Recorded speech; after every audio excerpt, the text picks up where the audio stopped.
Mahigit 2 oras na naipit ang isang driver sa kanyang truck matapos mabangga sa Malabon. Pumutok daw ang gulong ng truck kaya't na-aksidente. Narito ang unang ronda ni Mav Gonzalez.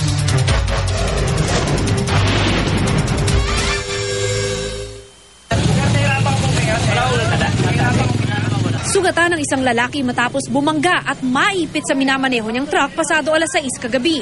Ayon sa mga saksi, sumabog ang gulong ng truck kaya't nawalan ito ng kontrol at bumangga sa isang poste sa Maysilo, Malabon.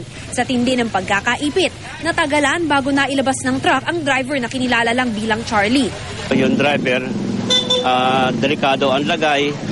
Talagang nakita ko, kala ko patay na eh. Pero nakita ko, bali lang yung putol lang yung paa. Pero ayun nga, hindi ko maintindihan kung paano mabuti na lang walang nadamay na iba.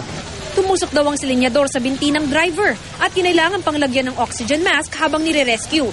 Inabot ng mahigit 2 oras bago siya nailabas. Agad siyang dinala sa pagamutang bayan. Case ng soft drinks ang karga ng truck na dadalhin sana sa isang bodega. Buti na lang at walang ibang nadamay sa aksidente. Para sa unang balita, Mav Gonzalez reporting.